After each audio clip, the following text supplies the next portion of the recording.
हरे कृष्णा। तो आप सभी का बहुत स्वागत है हमारे आज के अध्याय में। अध्याय नंबर 3 है ना। इसका नाम है कर्म योग। बहुत इंपॉर्टेंट चैप्टर है और ये कर्म योग के नाम से आपको 2 बार भगवत गीता में ये अध्याय दिखाई देते हैं।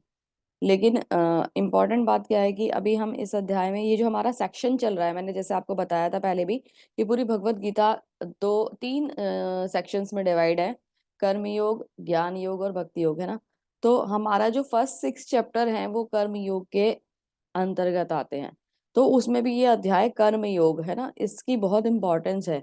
और बेसिकली जब आप भगवत गीता का नाम लेते हो तो एक वर्ड सबसे ज्यादा तो सुनाई देता है, वो क्या है? कर्म।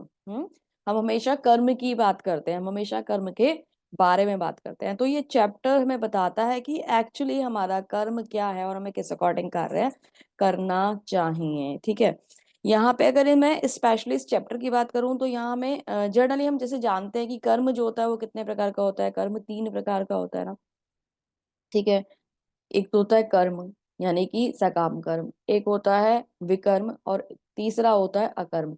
तो ये तीनों जो चीजें हैं, कर्म, विकर्म और अकर्म, इसके बीच के डिफरेंसेस को हम जान पाते हैं। दोनों ही चैप्टर कंबाइंड होके हमें ये जो नॉलेज है पूरी देंगे। चैप्टर नंबर 3 है और एक चैप्टर नंबर 5 होगा। तो हमें पता चलेगा कि एक्चुअली सही कर्म क्या है, व्यक्ति को किस प्रकार से कार्य करना चाहिए और कार्य को करते हुए हमें जो हमारे जीवन का पूरा उद्देश्य है उसको प्राप्त करना होगा। मनुष्य जीवन में अगर हम आए हैं तो हमारा कोई ना कोई उद्देश्य तो है ना, कोई पर्पस तो होता ही है ना हमेशा किसी भी कार्य के लिए। तो वो पर्पस है क्या, वो सही प्रकार से किस प्रकार कार्य करेगा, ये हमें सब कुछ जानने मिलेगा किसमें? इन अध्याय में। भगवत गीता में बेसिकली कर्म और योग, योग का भी शायद मैंने आपको मीनिंग नहीं बताया। कर्म और योग ये दोनों ऐसे वर्ड्स हैं, अगर इंडिविजुअली नहीं लिया जाए तो सबसे ज्यादा मतलब ये समझ लीजिए कि सारी लैंग्वेजेस में ये दोनों word same as it is ही प्रोनाउंस किए जाते हैं कि कर्म को कर्म ही बोला जाता है या कर्मा बोला जाता है, योग योग या योगा हो जाता है। तो सब जगह सारी लैंग्वेज में दोनों एक ही तरीके के, एक ही प्रकार से ली जाता है। जैसे हर जगह, जैसे अगर हम बोलते हैं कि यहाँ हम अच्छा बोलते हैं तो इंग्लिश में उसे गुड बोलते हैं ना। तो पंजाबी में चंगा बोलते हैं। तो इस तरीके से ना मतलब क्या होता है कि हर लैंग्वेज में जाके वो वर्ड चेंज हो जाता है, लेकिन ये दोनों हमेशा ऐसे ही रहते हैं। तो बहुत इंपॉर्टेंट है कर्म, हम क्या कार्य करने वाले हैं। योग का मीनिंग क्या है कि योग का मतलब होता है एडिशन, जैसे ना कि हर चीज को भगवान से जोड़ना है हमें, है ना। योग हमें उसका जो भी हम कार्य कर रहे हैं उसको कनेक्ट करना है, किससे? भगवान से कनेक्ट करना है। तो बहुत सुंदर है ये अध्याय समझने के लिए। इम्पोर्टेंटली क्या समझना है हमें कि देखिए सब यहाँ पे आप ही क्या डिस्कशन क्या बताया गया यहाँ पे कि कर्म योग और कर्म कांड बेसिकली क्या होता है कि हम कर्म योग को हम कर्म कांड समझ बैठते हैं, है ना। हम जो एक तरीके से कुछ चीजों को फॉलो करते हैं और वो देखते हैं कि फैमिली में फॉलो होते आ रहे हैं तो हम उसे करते चले जाते हैं, लेकिन हम उसके पीछे का उद्देश्य नहीं जान पाते। कर्म योग और कर्म कांड दो अलग अलग चीजें हैं। कर्मकांड का तात्पर्य है देवी देवताओं की पूजा सेवा करना आत्महित या इंद्रिय भोग के लिए। जब हम भगवान की पूजा ना करके देवी देवताओं की पूजा करते हैं और उसमें हमारा कोई अपना पर्सनल हित छुपा होता है ना, हम किसी ना किसी उद्देश्य को पूरा करने के लिए जब वो पूजा करते हैं तो वो कर्म योग नहीं होता, वो कर्म कांड होता है ना। तब हम कर्म कांड, हम किसी सिस्टर एक तरीके से एक प्रकार का एक गाइडेंस है उसको फॉलो करते आ रहे हैं कि जैसे गणेश जी की पूजा करो सबसे पहले, फिर आगे चीजें चलाओ, ये चलाओ, मतलब देवी देवताओं की पूजा के बारे में मैं आपको थोड़ा सा बता रही हूँ। तो वहां क्या होता है कि मतलब हम उस चीज को फॉलो करते हैं कि ऐसा करने से आपको ये लाभ प्राप्त होगा। वहां ये चीज उसमें जुड़ी होती है। जैसे कि किसी को कोई मतलब शिक्षा में जैसे कोई चल रहा है, पढ़ रहा है, उसका एग्जाम क्रैक नहीं हो रहा, चला जाता है पुरोहित के पास और पूछता है भाई मैं क्या करूँ, तो कहते हैं ये दान कर दो, ये तप कर लो, तब तो नहीं बोलते, वो कहते हैं दान कर दो, ये व्रत रख लो आप, है ना, उसके बाद भंडारा करा देना। इस तरीके की चीजें बता देते हैं। तो वो क्या होता है, हम कर्म कांड में लिप्त हो गए, क्योंकि वहां पे क्या हुआ कि मैंने ये उद्देश्य पहले लगा लिया कि मुझे अपना एक मेरा रीजन है जिसके लिए मैं वो देवी देवताओं की पूजा कर रहा हूँ। मतलब देवी देवताओं की पूजा एक्चुअली गलत नहीं है, लेकिन देवी देवताओं की पूजा हम अपनी इच्छा को पूरा करने के लिए कर रहे हैं, उनको प्रसन्न करने के लिए नहीं कर रहे हैं, अपनी इच्छा को पूरा करने के लिए कर रहे हैं। तो ये क्या हो गया, ये एक प्रकार का इंद्रिय भोग हो गया। और हमारी अपनी इच्छा हो गई, इसको करना कर्मकांड कहा जाएगा। जबकि कर्म योग क्या है, इसके बिल्कुल विपरीत है। यह लगातार प्रयास में परमेश्वर को खुश करने के लिए, सेवा करने के लिए कहा जाता है ना, करा जाता है। तो जब हम कोई भी कार्य अपनी इंद्रिय तृप्ति के लिए करते हैं तो वो कार्य क्या हो जाता है, कर्म कांड बन जाता है। जब हम वही कार्य भगवान की सेवा के लिए करते हैं, भगवान की प्रसन्नता के लिए करते हैं, तो वो कार्य क्या बन जाता है, वो कार्य कर्म योग बन जाता है। क्योंकि उस कर्म के द्वारा हमें फाइनली कौन मिलने वाले हैं, कृष्ण मिलने वाले हैं। हमें फाइनली क्या मिलने वाला है, हमें कृष्ण प्रेम मिलने वाला है। तो भगवान की सेवा में किए गए कार्य कर्म योग कहलाते हैं। अपनी इच्छा की पूर्ति के लिए किए गए कार्य कर्म कांड कहलाते हैं। या देवी देवताओं की सेवा करना कर्म कांड में आ जाता है, क्योंकि वहां कोई ना कोई इंटेंशन होती ही है ना। जैसे 16 सोमवार रख लिए, 16 सोमवार कि मुझे बहुत अच्छा वर मिल जाए, वधु मिल जाए, है ना, ऐसे रखे जाते हैं ना। तो क्या होता है कि आपकी इंटेंशन है उसके पीछे। मैं ये नहीं कहती कि ये गलत है, लेकिन ये बेसिकली ये गलत है ही एक्चुअली। क्योंकि हम उसमें सिर्फ अपना हित सोच रहे हैं। हमने ये नहीं सोचा, देखो भगवान हमें जो देते हैं वो बेस्ट होता है ना। लेकिन हम फोर्सफुली ये कह रहे हैं कि मैं ये कार्य कर रहा हूँ, इसका रिजल्ट मुझे आप ये दे दो, है ना। तो हम ये मांग रहे हैं वहां। तो कर्म कांड और कर्म योग के डिफरेंस को समझना पहले सबसे जरूरी है। चलिए अब ये समझते हैं इस अध्याय में अर्जुन की प्रॉब्लम क्या है, अर्जुन क्या चाहता है भगवान से। वो अर्जुन की ना, एक्चुअली आप देखोगे अभी तक भगवान ने कल उसको, अर्जुन को आत्मज्ञान दिया था। अर्जुन को आत्मज्ञान भी दिया। कल मैंने आपको बताया था गीता का 60 चैप्टर था, तो उसमें आत्मज्ञान के बारे में भी बताया गया। उसमें अर्जुन को भक्ति के बारे में भी बताया गया। और उसमें मतलब अर्जुन को कर्म भक्ति और ज्ञान तीनों जो हमारे सेक्शंस हैं उनके बारे में मिश्रित एक तरीके की नॉलेज अर्जुन को दी गई।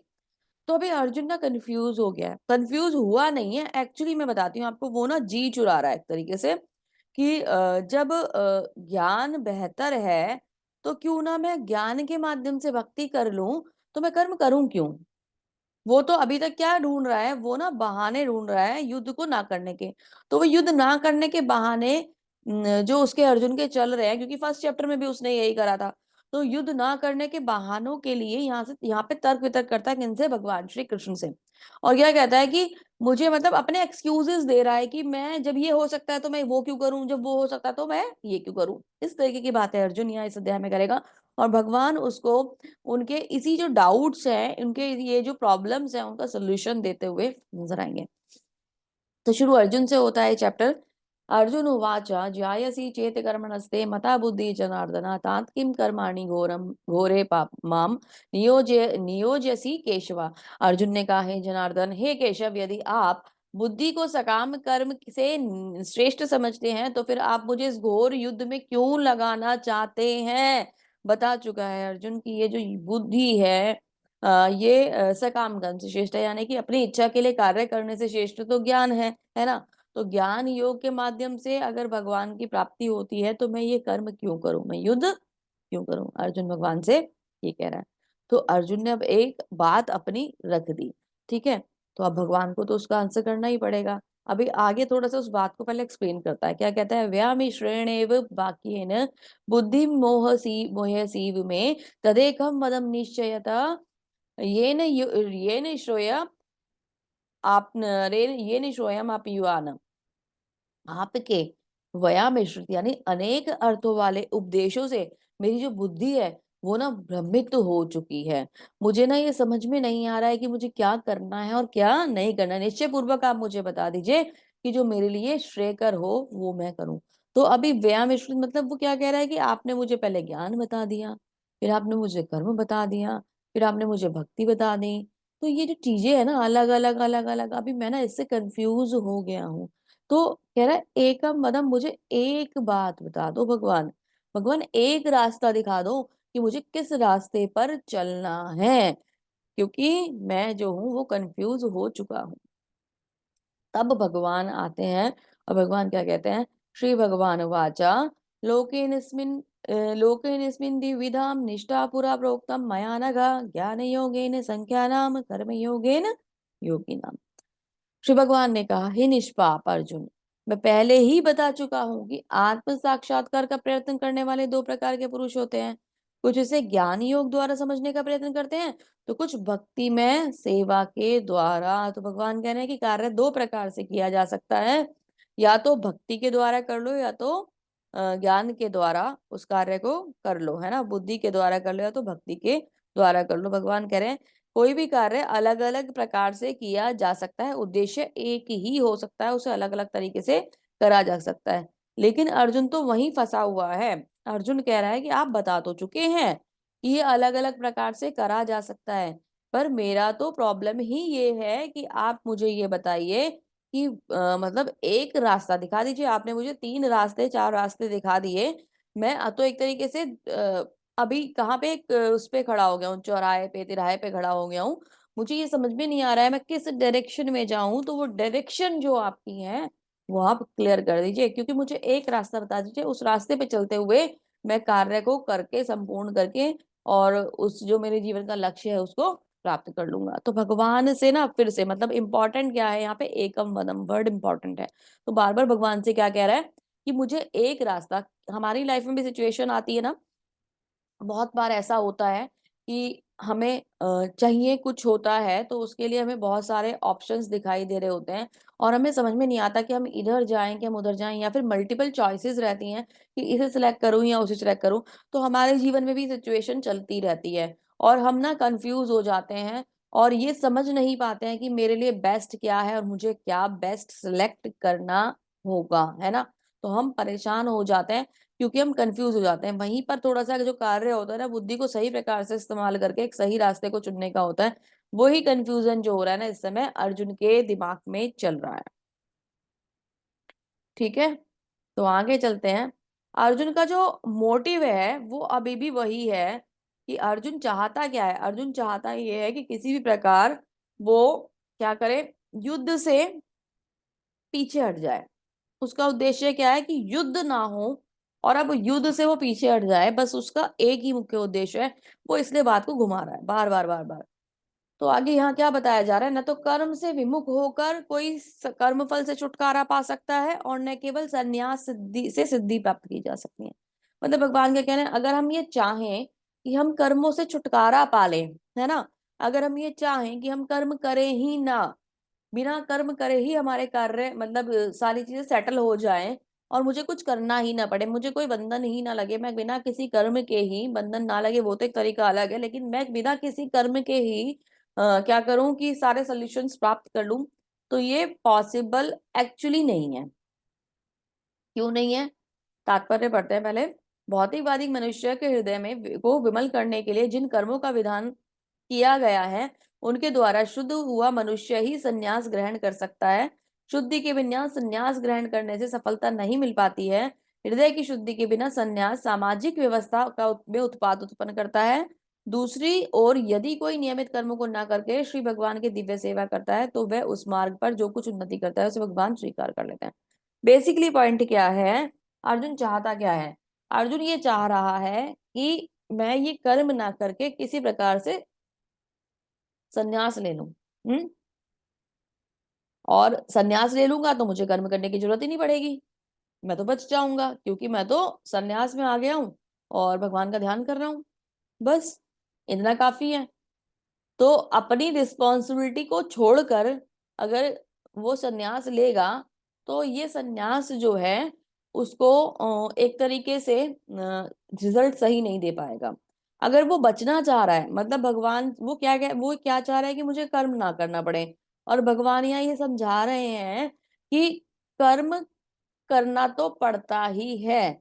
अगर हम कहें कि एक सन्यासी कर्म नहीं करता तो भाई सन्यासी सोता नहीं होगा, खाता नहीं होगा, क्या सन्यासी सांस नहीं लेता, है ना। सांसें तो सन्यासी को भी लेनी होती है ना, तो वो भी अपने आप में एक प्रकार का कर्म है। तो कर्म तो करना ही पड़ता है। देखो चींटी भी अपने लिए खाना ढूंढती है ना, तो कर्म तो सबके लिए बना है, चींटी के लिए भी बना है, हाथी के लिए भी बना है ना, तो हमारे लिए भी बना है। कर्म से पीछे हटकर हम किसी भी चीज को मतलब अगर हम कुछ करना चाहते हैं, अगर जबरदस्ती मतलब वो सन्यास के लिए चला भी जाए तो उसका जो दिमाग है ना वो सेटल नहीं होगा और वो वहीं भागता रहेगा। उसको जबरदस्ती वो कंट्रोल करके बैठेगा लेकिन लगेगा नहीं उसका मन वहां पे। तो ये कुछ इस प्रकार होगा कि जैसे आपने बोला कि आपको है ना आज फास्ट रखना है, और फास्ट रखने के लिए आपको बोला गया, मतलब आपने नहीं बोला, आपने सोचा या मैंने फोर्स करा कि आज आप फास्टिंग कर लो। आपने वो फास्टिंग कर ली और क्या करा कि मुझसे ना भूखा तो रहा नहीं जाता, मैं खुद को एक रूम में बंद करता हूँ, और मैं जब बाहर निकलूंगा ही नहीं तो मुझे ये भोजन की चीजें दिखाई नहीं देंगी, और मैं भोजन करूंगा ही नहीं, है ना। तो मैं एक दिन तो ऐसे निकाल सकता हूँ। आपने रूम में बंद कर लिया, लेकिन मन में क्या चल रहा है? चिंतन। यार ये तो नाश्ते का टाइम हो गया, अभी तो लंच का टाइम हो गया, अभी तो डिनर की तैयारी हो रही है, अरे ये तो स्नैक्स खानी थी, अरे मुझे तो पिज्जा खाने का मन था, आज आज तो मैं नहीं खा पाया। तो चिंतन किसका चल रहा है? चिंतन तो सिर्फ भोजन का ही चल रहा है ना। तो हमने क्या करा, हमने अपने आप को भौतिक रूप से तो कंट्रोल कर दिया हरे कृष्णा, लेकिन हमारी जो इंद्रियां हैं वो विषय के चिंतन में ही लगी हुई हैं, है ना। यानी कि वो उस भोग को ही करना चाहती हैं। तो इंद्रियां कंट्रोल नहीं हुई, मन कंट्रोल नहीं हुआ, केवल ये शरीर को जबरदस्ती रोक के रखा है। तो ऐसे में क्या होगा, गलती से अगर वो डोर आपने खोल लिया और सामने अगर कोई फ्रूट रखा हुआ दिख गया, हालांकि fruits are allowed in fasting, लेकिन आपको अगर, मतलब आपने निर्जला व्रत रख दिया था, है ना, तो आपको फ्रूट रखा हुआ दिख गया, तो आप क्या करोगे कि खा लेता हूँ एक फ्रूट, ये तो कभी खा ही लेते हैं ना फास्ट में, ठीक है। या तो आपको भोजन रखा हुआ दिख गया, भाई अब कंट्रोल नहीं हो पा रहा, अब भोजन मेरे सामने आ गया, किसी भी कारण से ये सामने मेरा आया हो, ये मेरे सामने आ गया, मैं तो नहीं रह पाऊंगा और मैं तो फास्ट नहीं रख पाऊंगा, आप वो भोजन कर लोगे। होगा ये कि हमने क्या करा था, हमने मन को कंट्रोल नहीं करा था। और भगवत गीता जो सिखाती है वो एक्चुअली मन को, इंद्रियों को कंट्रोल करने की टेक्निक सिखाती है। जब हम मन को कंट्रोल करते हैं, जब हम इंद्रियों को कंट्रोल करते हैं, तो जो हमारा शरीर है वो ऑटोमेटिकली कंट्रोल हो जाएगा, है ना। क्योंकि हमारा मन और हमारी इंद्रियां कंट्रोल हो गई। एक्चुअली इंद्रियां कंट्रोल होना सबसे बड़ी बात है, सेंसेस को कंट्रोल करना सबसे बड़ी बात है, उसी के पीछे मन भागता है। तो जब वो कंट्रोल हो जाएंगी तो किसी प्रकार का दिखावा नहीं बचेगा।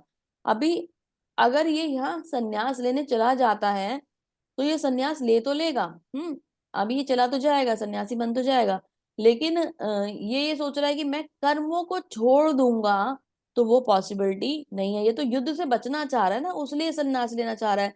तो वो संन्यास का उद्देश्य सही नहीं है ना, आपका उद्देश्य गलत है। आपको भगवान की प्राप्ति नहीं करनी, आपको क्या करना है, आपको युद्ध से बचना है, तो कर्म को त्याग करना चाह रहा है, इसलिए संन्यास लेना चाह रहा है। तो नियत कर्म करना बहुत ज्यादा जरूरी है। नियत कर्म करते हुए हम भगवत प्राप्ति कर सकते हैं, कर्मों का त्याग कर कर कभी भी हमें भगवत प्राप्ति नहीं हो सकती। इसको और अच्छे से एक्सप्लेन करते भगवान क्या कहते हैं, कर्मेन्द्रियाणि संयमस्य संयमय आस्ते मनसा स्मरणा इंद्रियार्थ विमूढ़ात्मा मिथ्याचार से उच्यते। तो जो कर्म इंद्रियों को वश में करता है, जो कर्म इंद्रियों को वश में करता है किंतु जिसका मन इंद्रिय विषयों के चिंतन में रहता है, वह निश्चित रूप से स्वयं को धोखा देता है और मिथ्याचारी कहलाता है। जैसे मैंने अभी आपको बताया कि वो क्या कर रहा है कि अपनी इच्छाओं को कंट्रोल नहीं कर रहा, बस शरीर को रोक लिया, है ना। और जैसे ही वो भोग की उपस्थिति, भोग का मतलब क्या कहते हैं, एक ऑप्शन मिला, वो भोग में लिप्त हो गया। अब आप जैसे ऐसे समझो कि किसी व्यक्ति को बोल दिया जाए कि आपको तपस्या करनी है और आप ना, मतलब पहाड़ में जाके बैठ जाओ, किसी जंगल या अंधेरे स्थान में जाके बैठ जाओ, उसको बोल दिया जाए, तो वहां पे उस जगह उस पर्टिकुलर प्लेस पे भोजन की व्यवस्था नहीं है या फिर भोग की कोई व्यवस्था नहीं है, उसे आराम नहीं मिल रहा, आरामदायक गद्दे नहीं मिल रहे सोने के लिए, उसको लग्जरी जो उसकी लाइफ थी वो नहीं मिल रही, तो वहां तो पॉसिबिलिटी है कि वो अपने आप को बचा के रख लेगा। हम्म लेकिन जैसे ही वो रेंज में आएगा, वैसे ही उसकी इंद्रियां जो हैं उसे भगाएंगी, है ना। और जैसे ही इंद्रियां भगाएंगी उसका पतन हो जाएगा। अब आप ये पिक्चर देखो, ये पिक्चर किसके लिए दिखाई दे रही है आपको, कि एक साधु की पिक्चर है, लेकिन साधु के हाथ में देखिए क्या है, एक हाथ में साधु जी जो है वो मोबाइल फोन लेके बैठे हुए हैं और दूसरे हाथ में धूम्रपान कर रहे हैं, है ना। तो ये क्या है, ये गलत है ना। ये साधु को शोभा नहीं देता है। अगर आप बोलो कि मोबाइल तो अर्जेंसी हो सकती है माता जी, तो धूम्रपान तो कोई अर्जेंसी नहीं हो सकती, है ना। तो ये क्या है, इन्होंने अपने आप को केवल वेश धारण कर लिया साधु का, इन्होंने तो एक्चुअली तपस्या भी नहीं करी होगी, इन्होंने केवल साधु का वेश धारण कर लिया। और अब ये क्या कर रहे हैं, ये भोग में लगे हुए हैं। तो ये लोगों को साधु नहीं कहा जा सकता, ये लोगों को मतलब ये कहते हैं एक प्रकार से सन्यासी नहीं कहा जा सकता। ये तो एक तरीके से दिखावा कर रहे हैं, और दिखावे वाले भगवान श्री कृष्ण कह रहे हैं, जो दिखावे वाले लोग होते हैं वो मिथ्याचारी कहलाते हैं। वो केवल दिखावा करते हैं, रियलिटी में उनका जो मन होता है वो चीजों से हटा हुआ नहीं होता है ना, वो भोग में ही कनेक्ट रहता है।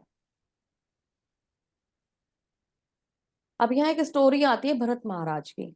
ये स्टोरी हमें बार बार देखने के लिए मिलेगी भगवत गीता में, बहुत सुंदर स्टोरी है भागवतम का। ये एक वृतांत है। भरत महाराज जिनके नाम से ही मतलब हमारा जो ये है, ये पूरा जो कुल है वो चल रहा है। और भगवान भरत बहुत ही ज्यादा मतलब ये समझ लीजिए कि एक तरीके से एक यशस्वी एक प्रकार के राजा थे। ठीक है, बहुत ही सुंदर उनका राज्य चल रहा था। अब उनके मन में एक दिन क्या इच्छा आती है कि अब बहुत हो गया सब कुछ, अब मैं एक काम करता हूँ, मुझे भगवान को ही प्राप्त करना है, भगवान की ही सेवा में लगना है। तो मैं ये करता हूँ कि मैं संन्यास ले लेता हूँ। रानियां, परिवार, बच्चे, राज्य, प्रजा, सब कुछ इतना सुंदर चलते हुए, राज्य को बिल्कुल अच्छे से चला रहे थे, मेंटेन कर रहे थे, उसको छोड़कर एकदम त्याग दिया इमीडिएट बेसिस पे। उनकी रिस्पॉन्सिबिलिटीज थी, उनको छोड़ दिया, है ना। और राजा का कर्तव्य क्या होता है कि प्रजा शासन करना उसका कर्तव्य होता है, प्रजा की देखभाल करना उसका कर्तव्य होता है। कर्तव्य से पीछे हट गए और एक जंगल में जाके बैठ गए, सब कुछ त्याग के आ गए। वहां के यज्ञ और हवन करने लगे, अपने आप को तपस्या में लीन रखने लगे, बहुत अच्छा सब कुछ चल रहा था। लेकिन मन जो था ना वो कंट्रोल नहीं हुआ था। तो एक दिन क्या देखते हैं कि एक हिरणी पानी के पास से जा रही होती है, उसको पीछे कोई पकड़ने या मारने के लिए आ रहा होता है। तो वो हिरनी खुद को बचा रही होती है। वो एक्चुअली ना प्रेग्नेंट थी, गर्भवती थी। तो जब वो पानी से जा रही होती है तभी ना उसका बच्चे का जन्म हो जाता है। पानी को लांग रही होती है, कुछ तो कर रही होती है, वो वहां से क्रॉस कर रही होती है, तो वो बच्चा ना वहीं पे आ जाता है। और हिरण का बच्चा तो बहुत सुंदर होता है ना। हिरण के बच्चे को देख के तो आप हिरण को देखोगे तो मतलब मन भागता है हिरण की तरफ। तो हिरण बहुत सुंदर होता है, तो वो बच्चे को देख के भरत महाराज वहीं होते हैं, और भरत महाराज क्या देखते हैं कि वो हिरणी तो पता नहीं मर गई या चली गई, लेकिन वो बच्चा वहीं रह गया। तो भरत महाराज को उस बच्चे को देख के उस पर दया आ जाती है, और भरत महाराज क्या करते हैं, उस बच्चे को उठा के ले आते हैं, उसको लेकर आ जाते हैं, और उसका देखभाल करनी शुरू कर देते हैं। छोटा सा बच्चा है, जीव है, इसको कोई कष्ट ना हो, परेशानी ना हो, जंगल में लोग इसे खा जाएंगे, ये होगा वो होगा, ऐसे करके उस बच्चे की देखभाल हम्म। करनी शुरू कर देते हैं। तो होता हाँ। ये है कि हाँ। हरे कृष्णा, ठीक माता जी माइक देखिए प्लीज। हरे कृष्णा। तो होता ये है कि उनकी जो आसक्ति, जिसको छोड़कर वो अपने घर बार को छोड़कर आ गए थे, बच्चों को, पत्नी को, इस प्रजा को, सबको छोड़कर आ गए थे, वो आसक्ति कहाँ हो गई, वो हिरण के बच्चे में हो गई। तो ये देखिए कि जिसके लिए सब कुछ छोड़ दिया और जंगल में आके इतना कठिन तप कर रहे हैं, मोह किससे हो गया, हिरण के बच्चे से हो गया। तो ये तो फिर कोई सोल्यूशन नहीं हुआ ना, ये कोई सोल्यूशन नहीं हुआ, इसका रिजल्ट उन्हें भोगना पड़ा था। आगे स्टोरी आएगी तो मैं इसको कंटिन्यू करूंगी और आपको बताऊंगी कि इसका रिजल्ट उन्हें भोगना पड़ा था। तो यहाँ पे आसक्ति हिरण के बच्चे से हो गई। अभी हम क्या करते हैं कि हम बंधन मुक्त है ना, हमारे पास कोई टेंशन नहीं है। मतलब जैसे एक एज पे क्या होता है कि जब व्यक्ति सेटल हो जाता है, बच्चे बड़े हो जाते हैं, तो वो फ्री हो जाता है। चाहे तो वो भगवान की सेवा में अपने मन को लगा सकता है, मतलब फ्री हो जाता है इन द सेंस कि देखो भक्ति तो बचपन से ही करने का एक मतलब कार्य है। जब से मनुष्य को सेंसेस आ जाए, समझ आ जाए कि हाँ भगवान की भक्ति करनी चाहिए, या परिवार में वो संस्कार आ जाए। शिला प्रभुपाद जी ने कितने मतलब जन्म से ही भक्ति उनको मिली थी, शिला प्रभुपाद जी को, है ना। प्रहलाद महाराज जी माता के गर्भ से ही भक्ति करते आ रहे थे। तो जब व्यक्ति को सेंसेस आ जाए तो भगवान की भक्ति कर लेनी चाहिए। लेकिन भक्ति एक ऐसी चीज है कि मतलब एक जैसे इन जनरल कहा जाता है कि व्यक्ति फ्री हो गया है ना। अभी क्या है कि पहले पहले के टाइम में क्या होता है कि जिम्मेदारियों के साथ भक्ति करी जाती है, और जब एक समय ऐसा आता है कि हम अभी हमारे पास वो वाली रिस्पॉन्सिबिलिटीज उस तरीके से नहीं है ना, तो हम टोटल अपना समय भगवान के ऊपर लगा सकते हैं, भगवान को दे सकते हैं, भगवान की भक्ति में लगा सकते हैं। अब उस समय पे भी व्यक्ति क्या कर लेता है कि अपने लिए एक बंधन खड़ा कर लेता है। बंधन कैसा कि एक पेट ले आते हैं जी, हम अकेले रहते हैं, है ना। आप एक पेट ले आए।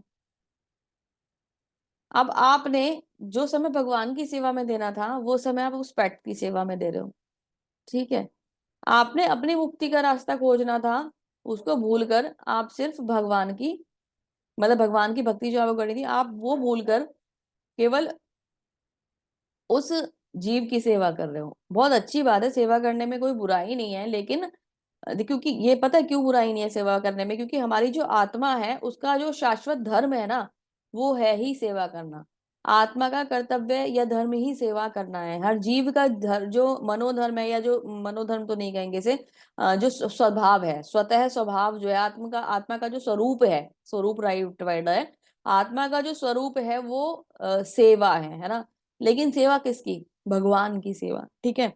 हम ये देखिए हमारा जो ये जीवन है, आप इसमें देखिए अलग अलग संबंध होते हैं। ठीक है। कहीं हम भाई हैं, कहीं हम बहन हैं, है ना, कोई बहन है, कोई पति है, कोई पत्नी है, कहीं कोई संतान है, बच्चे हैं, माता पिता हैं, अलग अलग अलग रोल प्ले कर रहे हैं। उन रोल्स को प्ले करते हुए हम क्या कर रहे हैं? हम एक दूसरे की सेवा कर रहे हैं। टीचर जो है वो शिष्यों की सेवा कर रहा है, डॉक्टर पेशेंट्स की सेवा कर रहे हैं। तो हम एक दूसरे की सेवा कर रहे हैं, क्योंकि आत्मा का स्वरूप सेवा करना है। तो मैं ये नहीं कह रही कि ये गलत है, सब कुछ गलत है ना। अभी देखो, अगर टीचर अगर ज्ञान देना बंद कर देगा तो फिर आगे मतलब जो ये एक तरीके से एक प्रोसेस जो है, ये जो सब चीजें डिजाइन करी गई तो रुक जाएंगे ना, ज्ञान ही ट्रांसफर होना बंद हो जाएगा। तो नॉलेज का जाना ट्रांसफर होना तो बहुत जरूरी है, वो भौतिक हो या तो आध्यात्मिक हो। तो ऐसा नहीं है कि वो जरूरी नहीं है, लेकिन जो जरूरी नहीं है उसके बंधन में खुद को बांधना, कि ये जरूरी नहीं था, मैंने अपने लिए एक बंधन बांध लिया, और उस बंधन की वजह से अब मैं भगवान की भक्ति नहीं कर पाता या भगवान की सेवा नहीं कर पाता। मैंने एक्सक्यूज खुद को दे दिया कि मैं इस वजह से भगवान की सेवा नहीं कर पाता। ये गलत है ना। भरत महाराज ने जिनकी जिम्मेदारी थी उस कर्तव्य को तो छोड़ दिया, और एक नया कर्तव्य पाल लिया अपने लिए। कौन सा? हिरण की रक्षा करना, हिरण की देखभाल करना। अब 24 घंटे उनके दिमाग में क्या चलता था? मेरा हिरण कहीं चला ना जाए, मेरा हिरण कहीं खो ना जाए, मेरे हिरण को कोई खा ना जाए, उसने भोजन खाया नहीं खाया, वो भी उसकी तबीयत तो ठीक है, वो परेशान तो नहीं है, वो कहीं कुछ और दिक्कत तो उसे नहीं होगी है। थोड़ी देर में ही अगर वो हिरण नहीं दिखता था तो भरत महाराज चिंतित हो जाते थे, बार बार बार बार बार बार। तो ये चिंता एक्चुअली उनके लिए थी नहीं, उन्होंने अपने लिए बना ली। ऐसी बहुत सारी चिंताएं हमारे लिए होती नहीं है, हम अपने लिए बना लेते हैं, है ना। हम उनका चिंतन करते करते करते करते वो चिंताएं अपने लिए बना लेते हैं। जैसे कि कोई आपका फ्रेंड बना, और भाई फ्रेंड है, बहुत अच्छा फ्रेंड है, धीरे धीरे मित्रता बहुत ज्यादा हो गई, 24 घंटे उसी का चिंतन। अरे यार तू आया नहीं, मैं तुझे बुला रहा था, अरे ये हो गया, अरे वो हो गया, 24 घंटे हम उसी से बातें करने में लगे रहते हैं। अरे तुमने ये बोला था, ये प्रोजेक्ट तुमने कर लिया, देखो मेरा प्रोजेक्ट हो गया, तुम इसे पूरा कैसे करोगे, तुम सोचते नहीं हो तुम ये। ठीक है, उसका कार्य है वो कर लेगा, आप उतना ज्यादा टेंशन में क्यों आ रहे हो भाई? आप अपनी चीजों को देख लो। नहीं देखोगे लेकिन ना। आप क्या, कि वो मेरा फ्रेंड है, वो मेरी फ्रेंड है, तो हम क्या करते हैं? हम जबरदस्ती में अपनी टेंशन्स को तो पीछे छोड़ देते हैं और उनकी लेके बैठ जाते हैं। तो हमें क्या करना है? हमें इसी प्रकार के जो जबरदस्ती के जो हमने बंधन अपने साथ बना रखे हैं उनको थोड़ा सा रिड्यूस करना है। और हमें क्या करना है? जो हमारे कर्तव्य है उनको तो पूरा करना है। देखो, बीइंग अ फ्रेंड आपका क्या कर्तव्य बनता है? आपने फ्रेंड को ये सचेत करो कि भाई देखो बात ऐसी है कि जो हमारा जो भी आपका टास्क है उसकी लास्ट डेट जो है ना, वो ये दी गई है। जैसे कि 10 जनवरी, 20 जनवरी, ये लास्ट डेट दी गई है आपकी, है ना, मैं एग्जाम्पल दे रही हूँ। तो आप इसको टाइमली पूरा कर लो, अदरवाइज ये लॉस देगा हमें, है ना। तो आप उसे सचेत कर सकते हो, एक बार, दो बार, तीन बार, है ना, अगर वो नहीं कर रहा तो। लेकिन आप उसकी जिम्मेदारी लेके बैठ जाओ, ये आप अपने समय को खराब कर रहे हो। आप ये सोचो कि भाई तेरा प्रोजेक्ट नहीं हुआ, चल तुम रहने दे, तेरे से होगा नहीं, मैं ही बना के दूंगा तुझे प्रोजेक्ट, है ना। आपने ऐसे बोल दिया, तो वो क्या हो गया कि आप उस टाइम को यूटिलाइज कर सकते थे। बेस्ट ऑप्शन था आपके पास कि आप मतलब भगवान की सेवा करो, अपनी स्टडी को आगे बढ़ाओ, कुछ भी करो। आपने उसकी जिम्मेदारी अपने ऊपर ले ली बहुत जबरदस्ती से, उसकी जरूरत नहीं थी। भाई उसका टास्क है, वो पूरा करेगा ना, आपका तो नहीं है। तो फिर आप क्या कर रहे हो? आप अपने टाइम को किल कर रहे हो, आप अननेसेसरी। उस टाइम में बहुत अच्छा क्या होता कि आप अपनी मम्मी को हेल्प कर देते ना, जिनकी रियलिटी में जो जिनकी सेवा करना आपका कर्तव्य बनता है, आप अपने पापा को हेल्प करते ना। आपने जो भाई बहन है उनको हेल्प हेल्प करना एक अलग बात हो गई। अब आप बोलो माता जी फ्रेंड को भी तो हेल्प कर सकते हैं, यस कर सकते हैं, लेकिन आप उसको गाइडेंस दो, आप उसको सही समय पे सारी चीजें बता रहे हो, वो आपका टास्क नहीं है। माता पिता की सेवा वो आपका टास्क है, वो आपको पूरा करना चाहिए, है ना। भाई बहनों के प्रति भी, छोटे हैं तो बड़े हैं तो जिम्मेदारी बनती है। फ्रेंड के प्रति जिम्मेदारी बनती है उसको सही तरीके से सचेत करने की, बार बार सही बात पे बताने की, लेकिन ये नहीं कि उसकी जिम्मेदारी अपने ऊपर लेके बैठ जाओ। अरे अगर कल को पास होगा फेल होगा तो वो होगा ना भाई, देखो रिजल्ट जो भी होगा उसके लिए होगा ना, आपके लिए थोड़ी ना होगा। तो आप उसे समझा तो सकते हो, क्योंकि मित्र का कर्तव्य क्या है, मित्र को सही रास्ता दिखाना। पर मित्र का ये कर्तव्य नहीं है कि भाई आज तेरी सैलरी नहीं आई और तेरा घर का खर्चा मैं चलाऊंगा। कोई बात नहीं, तुम्हारी सैलरी नहीं आई, मैं चलाता हूँ पूरा घर, तुम्हारी जिम्मेदारी मेरी है, तुम्हारी वाइफ, तुम्हारे बच्चे, सब कुछ, तुम्हारे माता पिता, सबकी जिम्मेदारी मैं लेता हूँ। मैं खर्चा, आपकी सैलरी अगर 1 लाख रुपए है और 1 लाख रुपए आपका खर्चा है, तो आपके अपनी फ्रेंड की उसकी जिम्मेदारी, मतलब अगर 80,000, 1 लाख, 10,000, 1,20,000 उसके घर के खर्चे, तो आप चला सकते हैं क्या? एक ही तो फैमिली को चला पाओगे ना, तो दोनों फैमिली को तो नहीं चला सकते। तो आपको क्या करना है कि आपको अननेसेसरी की रिस्पॉन्सिबिलिटीज में नहीं फंसना है, और जो हमारे जीवन के कर्तव्य हैं उनको बिल्कुल सही प्रकार से पूरा करना है। ठीक है, ये स्टोरी और ये चैप्टर एक्चुअली हमें ये समझा रहा है। अभी कर्तव्य करना क्या है, अब बात ये आ जाती है। अभी ये तो हमने समझ लिया कि कर्म करना है ना। अभी करना है क्या, किस प्रकार का कर्म करें कि हमें बंधन ना लगे, है ना। क्योंकि कर्म जो है वो बंधन देते हैं, ये सभी जानते हैं। कर्मों का बंधन होता है, कर्मों का फल होता है ना, फल का मतलब क्या, बंधन। अच्छा हुआ तो भी बंधन, बुरा हुआ तो भी बंधन, है ना। तो कौन से कर्म ऐसे हैं, 3 प्रकार के कर्म होते हैं जर्नली, हम जानते हैं 2 प्रकार के कर्म होते हैं, अच्छे कर्म और बुरे कर्म। हर प्रकार के कर्म का एक बंधन होता है, हम ये जानते हैं।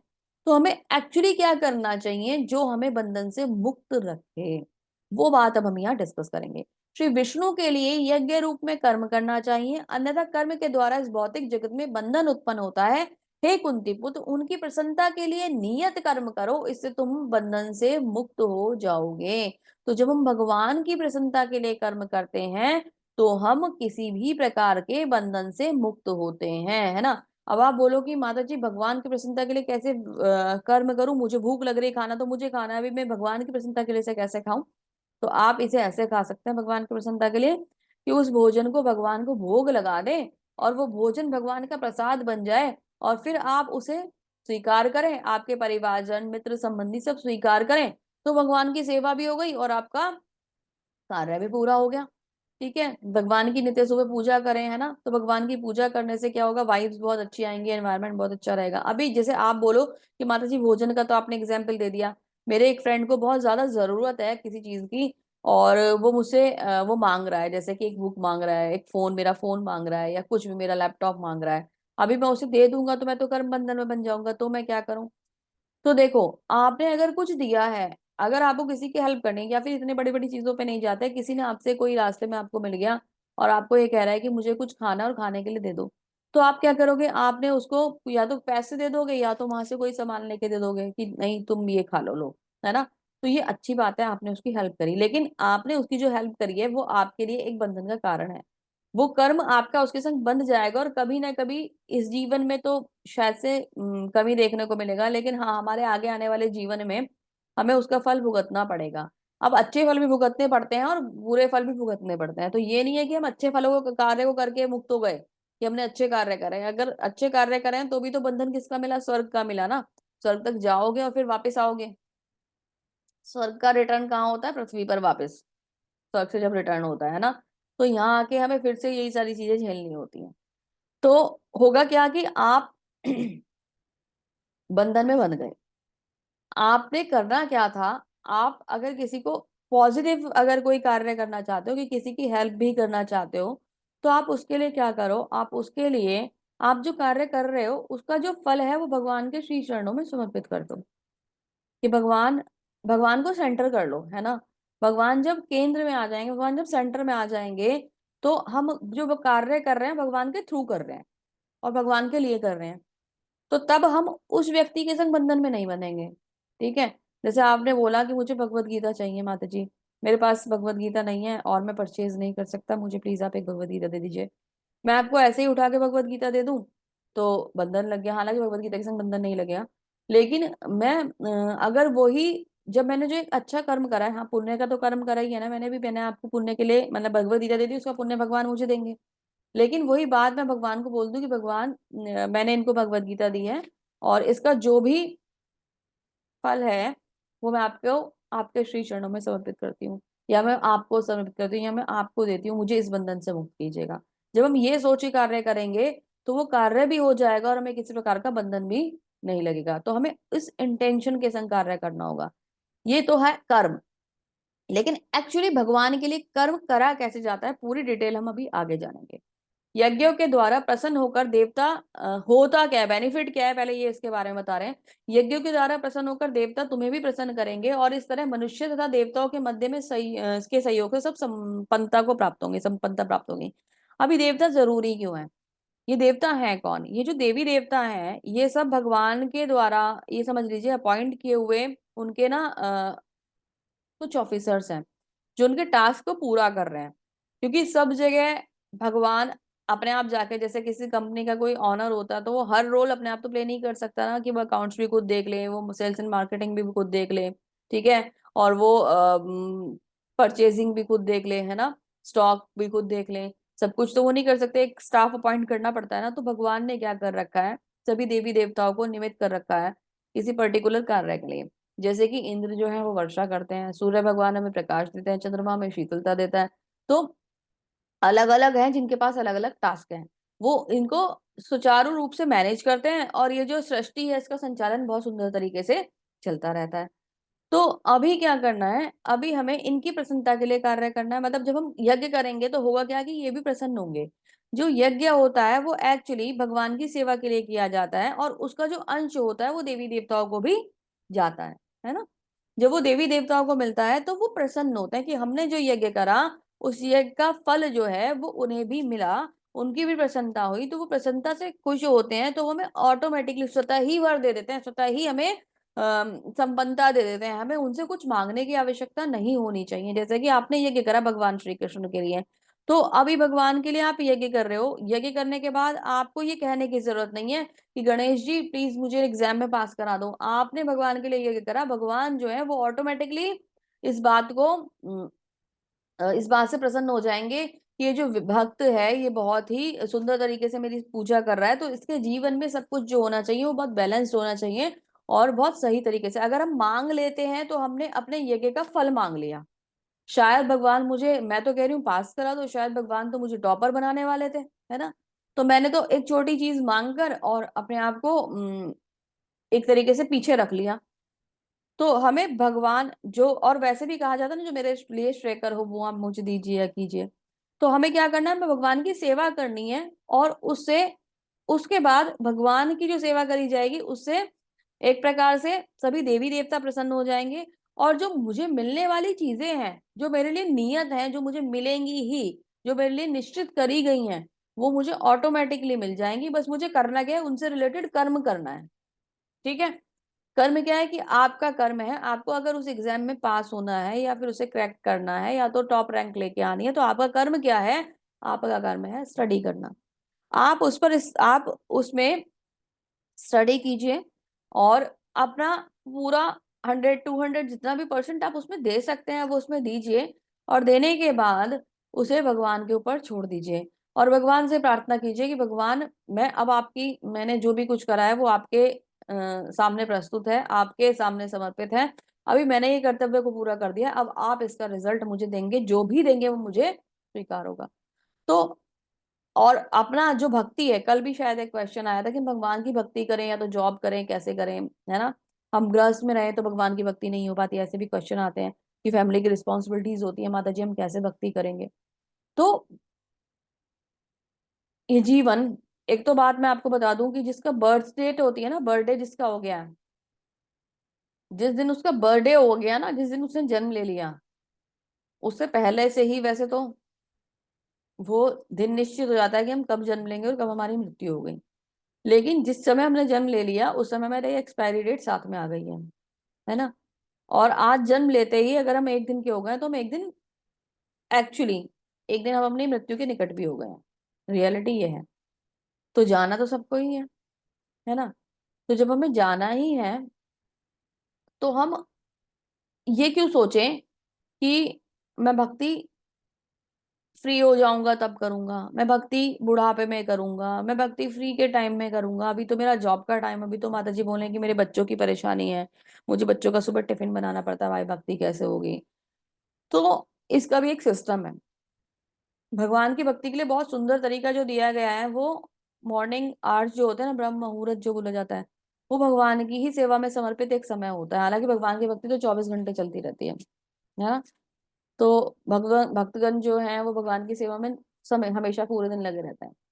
लेकिन फिर भी जब हम किसी टास्क में लगे हुए हैं, है ना, आपको जॉब पे जाना है, आपको किसी को अपने बच्चों के आप घर के कार्य करने हैं, उनको अपनी भी जॉब करनी है, तो खुद के टाइम को कैसे मैनेज करें, खुद के टाइम को ऐसे बैलेंस करें कि अपने जो आपके आराम के टाइम है, या वो समय जो आप इधर उधर वेस्ट कर देते हो, या सोने में या तो किसी भी चीज में वेस्ट कर देते हो, आपकी दिनचर्या को मैनेज करते हुए, आपके रूटीन को मैनेज करते हुए आप उसमें से भक्ति खोज लेते हो, है ना, भक्ति के लिए समय निकाल लेते हो।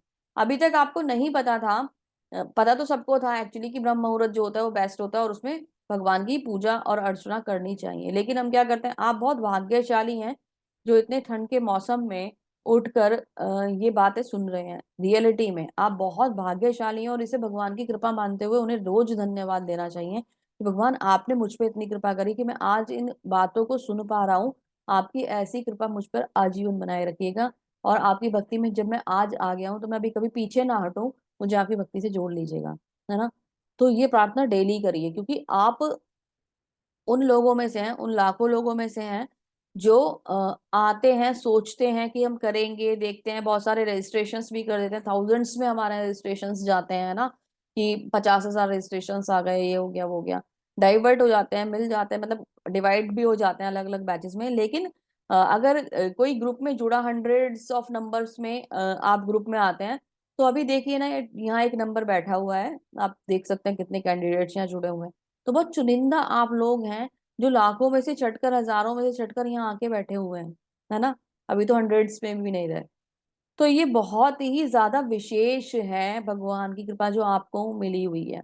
तो भगवान अपनी भक्ति में ऐसे ही किसी को नहीं लगाते हैं, जिसका भाव बहुत शुद्ध होता है उसको भगवान अपनी भक्ति में लगाते हैं। हमारा टॉपिक जो है तो थोड़ा सा लंबा हो गया है, पॉइंट जो है थोड़ा सा आगे बढ़ गया है, केवल ये कर्म से रिलेटेड था, लेकिन अभी मैं भक्ति पे आ गई हूँ क्योंकि समझाने की बात है, इसलिए आपको समझा रही हूँ कि हमें अपने इसी टाइम में से टाइम निकालना होगा और भगवान की भक्ति करनी होगी। भगवान की भक्ति करने के लिए हमें अपने आराम का थोड़ा सा त्याग करना होगा। अभी इसी चैप्टर में आपको समझाया जाएगा कि वो भक्ति करनी कैसे है ना। तो बहुत सुंदर है, बस हमें थोड़ा सा अपने इस शरीर को कष्ट देना होगा। और देखो, तप के बिना कुछ नहीं मिलता, थोड़ा सा हम इस शरीर को कष्ट देंगे, या रूटीन को, कष्ट भी नहीं है, वो एक तरीके से रूटीन का मैनेजमेंट है। जब हम उसे सही कर लेंगे तो हम इन्हीं 24 घंटे में से भगवान की भक्ति के लिए समय निकालेंगे और अपने कर्तव्यों के लिए भी समय निकालेंगे। ठीक है। तो देवी देवताओं को प्रसन्न करना है। अभी जीवन की विभिन्न आवश्यकताओं की पूर्ति करने वाले विभिन्न देवी देवता, विभिन्न देवता यज्ञ संपन्न होने पर बेनिफिट क्या देते हैं, होकर तुम्हारी सारी आवश्यकताओं को पूर्ति करते हैं, किंतु जो उपहारों को देवताओं को अर्पित किए बिना भोग करता है वो निश्चित रूप से चोर है। तो देवताओं को यज्ञ करने से बेनिफिट क्या होता है कि देवी देवता प्रसन्न हो जाते हैं। प्रसन्न करके क्या क्या देते हैं कि भगवान की सेवा करी, देवी देवता भी प्रसन्न हो गए, तो अभी इंद्र ने वर्षा कर दी, है ना, अनु उत्पन्न हो गया, प्रकृति ने उसको और चीजों से जो उसके न्यूट्रिएंट्स चाहिए थे उससे पोषित कर दिया, वायु ने हवा दे दी, सूर्य ने प्रकाश दे दिया, है ना। तो सब चीजें बहुत सिस्टमेटिक तरीके से चली, और इस जीवन को चलाने के लिए, हमारे जीवन को चलाने के लिए जो भी कुछ चाहिए था वो हमें प्रकृति ने और भगवान के द्वारा जो देवी देवता अपॉइंट करे गए हैं, उन लोगों ने हमें सब कुछ दे दिया, और हमारा जीवन चल रहा है। देखो, है ना, इतनी सुंदर सृष्टि की रचना भगवान ने किसके लिए करी है, हमारे लिए, क्योंकि भगवान तो हमसे बहुत प्रेम करते हैं ना। हम ही तो भगवान को छोड़कर, अपने घर को छोड़कर आ गए, लेकिन भगवान तो हमसे नहीं रूठे हैं ना। वो तो हमेशा हमारे साथ है, सूर्य के प्रकाश के रूप में, चंद्रमा की शीतलता के रूप में, वायु की शीतलता के रूप में, है ना। तो पृथ्वी के स्वरूप में भगवान हमारे पास है, हर जगह, हर शक्ति, मतलब भगवान की जो शक्तियां हैं वो कार्य कर रही हैं, किसके लिए कार्य कर रही हैं, हमारे लिए कार्य कर रही है ना। तो भगवान के पूजा करने पर, यज्ञ करने पर वो भगवान भी प्रसन्न होंगे, ये देवी देवता भी प्रसन्न होंगे, और वो हमें उपहार देंगे। देखो कितनी अच्छी बात है कि भगवान अपने पास कुछ रखते नहीं है। अगर आपने उनकी भक्ति करी तो भगवान आपको रिवर्ट दे रहे हैं, देवी देवताओं की भक्ति करी तो आपको रिवर्ट दे रहे हैं। और हम क्या सोचते हैं कि जो भी कुछ है ना वो बस मैं ही ले लूं, मुझे ही मिल जाए, किसी दूसरे के भी हक का होता है ना, तो हम सिर्फ उसे एक तरीके से छीनना चाहते हैं। ठीक है, ये भी मिल जाए मुझे, वो भी मिल जाए मुझे, दूसरे की चीजों पे हमारी नियत रहती है। ठीक है। और भगवान कितने दयालु हैं कि वो अपना सर्वस्व हमें देना चाहते हैं कि मेरे जो भक्त हैं इनको मिले, मेरा प्रेम सारा इनको मिले। तो ये जब भाव है ना, ये जो भाव का अंतर है, यही बहुत इंपॉर्टेंट है। हम सिर्फ अपने लिए चाहते हैं और भगवान हमारे लिए चाहते हैं ना। तो जब यही फीलिंग हमारी सही हो जाएगी ना, यही मोड हमारा, मतलब जो दूसरों की सेवा का है वो सही हो जाएगा, भगवान की सेवा का है, जब वो वाले मोड में हम आ जाएंगे, तो हम दूसरों के लिए जब कार्य उस प्रकार से करेंगे, या भगवान की सेवा के लिए जब हम कार्य उस प्रकार से करेंगे कि हम देने की इच्छा से कार्य कर रहे हैं, हमें कुछ चाहिए नहीं, जो कुछ मिलना है वो तो भगवान हमें स्वतः ही देंगे, तो हम एक राइट ट्रैक पे आ जाएंगे। अभी क्या करते हैं कि इसमें यह बताया गया कि अगर आप भगवान, देखो सारी चीजें भगवान ने दी है, मैंने आपको बताया, भगवान से ही मतलब एक तरीके से हमें जीवन को चलाने की हर चीज मिली है। आप इस घर में अगर बैठे हुए हो, तो ये कंस्ट्रक्शन कैसे हुआ है ना, श्रमिक आए, उन्होंने मटेरियल लिया और इसको बना दिया। तो मटेरियल कहाँ से आया, क्या वो मैंने बनाया या तो आपने बनाया, नहीं बनाया ना, भगवान ने उसका रॉ मटेरियल दिया था, उसको आपने शेप दे दी। ठीक है। जो लेबर इसमें लगी, वो भी एक मनुष्य था, है ना, उसको भगवान ने ही जन्म दिया। तो अब भगवान ने ही वो रचना करके भेजा, इंजीनियर को दिमाग भगवान ने दिया, तो वो सब चीजें मैंने तो नहीं बनाई है। तो मैं ये कैसे कह सकती हूँ कि ये मेरा है। भगवान की दी हुई चीजों को सदुपयोग क्या मतलब, अपनी जरूरत के लिए उपयोग करके हमने एक घर डिजाइन कर लिया। ठीक है। तो भगवान ने हमें सब कुछ दिया है, तो मैंने तो नहीं करा, ये सब कुछ भगवान का ही है। ठीक है। अब अगर हम क्या करें कि इसका उपयोग केवल अपने भोग के लिए करें, जैसे फल, बहुत छोटा सा एग्जाम्पल ले लेते हैं, भगवान ने पेड़ पे फल लगाए। ठीक है। अब ये जो फल है, ये फल भगवान ने दिए, हमने तो उगाए नहीं, तो पेड़ आपकी, किसी के पास भी वो पावर थोड़े ना है कि आप एक आम का पेड़ लगा दें और पेड़ में से आम निकाल लें। वो तो प्रकृति का जो चीजें हैं, वो कनेक्शन होता है, कॉम्बिनेशन होता है, तब वो ड्यूरेशन लेकर, जो समय होता है उस समय को लेकर तब वो फल आता है। हमारे हाथ में नहीं है उस फल को लेके आना, वो फल प्रकृति ही हमें देती है, और प्रकृति का है भगवान की शक्ति। तो जब वो हमें भगवान ही दे रहे हैं, भगवान से ही सारी चीजें आ रही हैं, और उनकी चीजों को हम उनको ही समर्पित नहीं करेंगे, जैसे आपके पेरेंट्स आपके लिए कुछ लेके आए, पापा आपके लिए कुछ मिठाई लेके आए, आपको बहुत पसंद थी, जैसे रसगुल्ला आपको बहुत पसंद है, आपके लिए लेके आ गए। अब आप उसको वो पूरा कंटेनर ले, बॉक्स लें और लेके बस बैठ जाएं और सारे गुलाब जामुन उसमें से खा लें, तो अजीब वाली लगने वाली बात है ना। आपको एटलीस्ट एक बार तो पापा को ये पूछना चाहिए ना, पापा आप भी लेंगे क्या। पापा कहेंगे, कभी तो पापा ये कह सकते हैं हाँ बेटा एक दे दो, और कभी पापा ये कह सकते हैं नहीं बेटा तुम खाओ, मैंने तो खा लिया था। तो एटलीस्ट आपने ऑफर तो करा, है ना। तो ये तो सही तरीका है। केवल अपने बारे में सोचना वो गलत तरीका है ना। कितनी ही ज्यादा, मतलब ये अजीब बात हो गई कि जो आपके लिए कुछ लेके आया और आपने केवल अपने बारे में सोचा। हम बच्चों को भी घर में कैसे सिखाते हैं कि नहीं शेयरिंग करो, सबको बांट के चीजों को लेना चाहिए। तो ये फर्क है ना, नजरिए का, तरीके का। तो अभी क्या, भगवान ने हमें कुछ दिया, अगर हम उनको धन्यवाद नहीं दे रहे हैं तो हम क्या कर रहे हैं, उनके द्वारा दी गई चीजों की एक प्रकार से चोरी समझी जाएगी, क्योंकि वो हमारी थी ही नहीं। हमें तो भगवान ने गिफ्ट में दी थी, और हमें उसे उसी प्रकार से, मतलब एक तरीके से कह लीजिए कि भगवान की सेवा में समर्पित करते हुए उसको यूज करना था। तो जब भगवान की दी हुई चीजों को भगवान को समर्पित करते हैं, तो वो उनका आशीर्वाद बन जाता है, वो उनका प्रसाद बन जाता है। और फिर अगर हम उसको यूज करते हैं तो हम किसी भी प्रकार से गलत नहीं करते हैं। लेकिन अगर हम उन चीजों को केवल डायरेक्टली अपने लिए कंज्यूम कर लेते हैं, तो फिर हम एक प्रकार से भगवान की दी हुई चीजों की चोरी कर रहे हैं, है ना। और अगर ये मैं सोचे कोई नहीं देख रहा, तो ये गलती है, भगवान तो देख ही रहे होते हैं। आगे क्या कहते हैं, भगवान के भक्त सभी प्रकार के पापों से मुक्त हो जाते हैं, क्योंकि वो यज्ञ में अर्पित किए हुए भोजन प्रसाद को ही खाते हैं। अन्य लोग जो अपनी इंद्रिय सुख के लिए भोजन बनाते हैं, वे निश्चित रूप से पाप खाते हैं। तो ऐसा कहा जाता है कि अगर हम कोई वस्तु को भगवान को अर्पित किए बिना खाएंगे तो हम पाप खा रहे हैं, है ना। हमें सब कुछ भगवान को अर्पित करना ही होता है। जब हम अपने जीवन में इस प्रकार के ये समझ लीजिए कि अपनी लाइफ को इस तरीके से डिजाइन डाइवर्ट कर लेंगे, अभी सब कुछ भगवान की सेवा में रहते हुए करना है, तो 24 घंटे हम भगवान की सेवा कर सकते हैं। अब आप बोलो कि भगवान को तो भोग एक ही बार लगा दिन में, तो 24 घंटे सेवा कैसे हुई? तो दिन में मन में चिंतन तो हुआ ना, आज मुझे भगवान को क्या भोग लगाना है, चलो आज मैं भगवान के लिए छोले चावल बनाती हूँ, है ना। तो चिंतन क्या हुआ कि भगवान के लिए बनाती हूँ, मैंने ये नहीं सोचा अरे मेरा मन छोले चावल खाने का कर रहा है और या राजमा चावल खाने का कर रहा है और मैं अपने लिए आज राजमा चावल बनाती हूँ। तो चिंतन मेरा नहीं हो रहा, चिंतन किनका हो रहा है? आज भगवान को भोग लगाना है राजमा चावल का या छोले चावल का, तो चिंतन भगवान का हो रहा है। तो सेवा तो आपने 10 मिनट के लिए करी, आधे घंटे के लिए, 1 घंटे के लिए जो छोले चावल बनाने में टाइम लगा उसके लिए करी, लेकिन चिंतन कितनी देर हुआ कि आज छोले चावल भगवान के लिए बनाने हैं। तो बार बार मन में क्या आएगा, अरे हाँ ये काम मुझे करना है, अरे आज छोले चावल बनाने हैं भगवान के लिए, तो बार बार दिमाग में ही आता रहेगा। तो चिंतन में जो सेवा है वो 24 घंटे चलती रहेगी, कभी कोई और सेवा, कभी कोई और सेवा। तो चिंतन से हम भगवान की 24 घंटे सेवा कर रहे हैं, और कार्य करते हुए जितना ड्यूरेशन लग रही है वो पूरा कर रहे हैं, और उसके बाद उसे समर्पित भी भगवान को कर रहे हैं। तो निश्चित रूप से वो सब कुछ प्रसाद ही बन गया ना, भगवान प्रसाद ही, भगवान का प्रसाद है। और अभी हम उसे निश्चित रूप से, उससे एक और बेनिफिट मिलेगा, आप तो खाएंगे ही, लेकिन अगर कोई और आ जाता है और जिनसे हमें बंधन लग सकता था कि अभी हमने नॉर्मल खाना बनाया और उठा के किसी को जो गेस्ट आया उसको खिला दिया, तो वो बंधन बन जाएगा। लेकिन अगर आपने सबको प्रसाद ही खिलाया तो वो बंधन ही नहीं बनेगा, तो आप भी सुखी रहेंगे और उनको भी लाभ प्राप्त होगा भगवान का प्रसाद प्राप्त करने का। तो हमें चोरी नहीं करनी, हमें पाप नहीं खाना, हमें भगवान का प्रसाद और भगवान की कृपा प्राप्त करनी है।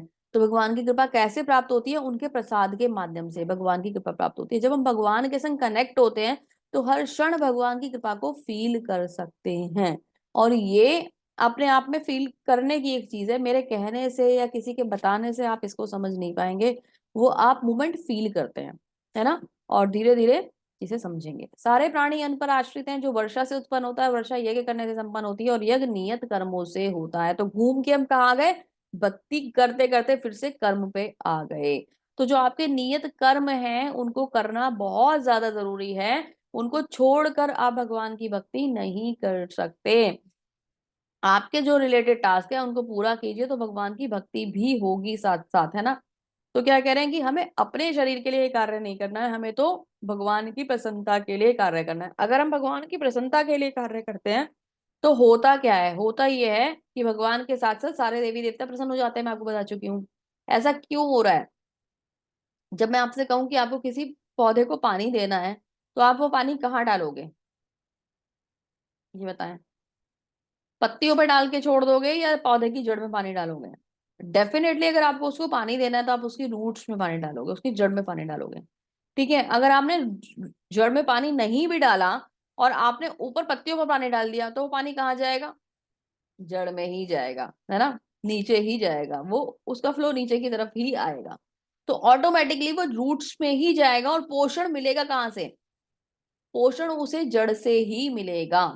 ठीक है, पोषण उसे रूट से ही मिलेगा। तो तरीका क्या है कि आपको प्लांट्स में हमेशा रूट में पानी देना होता है और वो उससे पोषित हो जाता है। तो ऐसा ही तरीका ये है, भगवान जो है वो मूल हैं सबके, देवी देवताओं के भी और हमारे भी। अगर हम भगवान को तृप्त करते हैं, भगवान को प्रसन्न करते हैं, भगवान की सेवा करते हैं, तो जितने भी देवी देवता हैं उनकी सेवा स्वतः ही हो जाती है। भगवान जड़ हैं और वो सब उसके उनके अंग हैं ना, तो सब उनके पार्ट हैं, तो उनकी सेवा स्वतः ही हो जाती है, वो अपने आप ही पोषित हो जाते हैं। तो हमें क्या करना है? हमें भगवान की प्रसन्नता करनी है। और इसका मतलब ये नहीं मैं आपसे कह रही हूँ कि आप किसी का अनादर कर दो, हनुमान जी का अनादर कर दो या तो गणेश जी का अनादर कर दो, शिव जी का अनादर कर दो, ऐसा नहीं कह रही हूँ मैं आपसे। वो बहुत शुद्ध भक्त है भगवान के, बहुत ही सुंदर, मतलब ये कह लीजिए उनका पद है ना। तो हमें, हम तो कहीं पे भी नहीं है, हम तो कैसे भी नहीं है, हमारा तो, हमें तो, मतलब हमारे पास तो, हम तो इस किसी लायक ही नहीं है, तो हम उनका अनादर कैसे कर सकते हैं? अगर अपने आप को कंपेयर करें तो देवी देवता मतलब बहुत सुप्रीम है, बहुत सुप्रीम है। तो ऐसा, इसका मतलब ये नहीं कि हम भगवान की सेवा कर रहे हैं तो मैं, जैसे कोई कृष्ण भक्त है तो कोई ये कह दे कि अरे तुम क्या कर रहे हो, तुम तो ये बेकार हो, तुम तो वैसे हो, तुम तो ऐसे हो, तुम्हारे गणेश जी ऐसे करते हैं, तुम्हारे गणेश जी वैसे करते हैं, ऐसे नहीं कह सकते। आपको क्या करना है? सही ट्रैक पे चलना है, भगवान के साथ उनकी प्रसन्नता के बारे में कार्य करना है ना। तो भगवान भी प्रसन्न और देवी देवता भी प्रसन्न। इसका रिजल्ट क्या होता है? इसका रिजल्ट होता है ये साइकिल। कैसे? भगवान आते हैं, वो हमें वेदों का ज्ञान दे देते हैं, है ना। भगवान ने ब्रह्मा जी को भेजा, ब्रह्मा जी ने सृष्टि करी, ब्रह्मा जी को वेदों का ज्ञान मिला। वेदों में क्या लिखा हुआ है? हमारे कर्तव्य।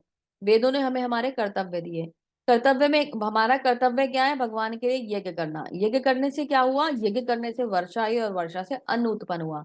अभी वो अन्न को अपने लिए कंज्यूम करें या भगवान की सेवा में लगा दें, ये टास्क आपके ऊपर है ना।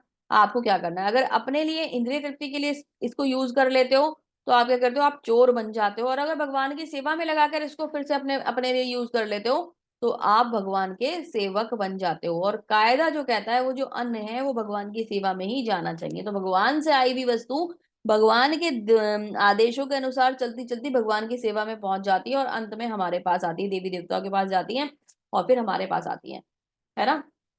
तो इससे क्या होगा? इससे हमें लाभ मिलेगा, हमारी भी तृप्ति होगी, देवी देवता भी प्रसन्न होंगे और भगवान तो प्रसन्न होंगे ही होंगे। तो हमें क्या करना है? हमें भगवान की प्रसन्नता के लिए कार्य करना है। अभी ये यज्ञ होगा कैसे? मैं आपसे तब से यज्ञ यज्ञ कह रही हूं। ये यज्ञ करा कैसे जाता है? कैसे होगा ये यज्ञ? तो जो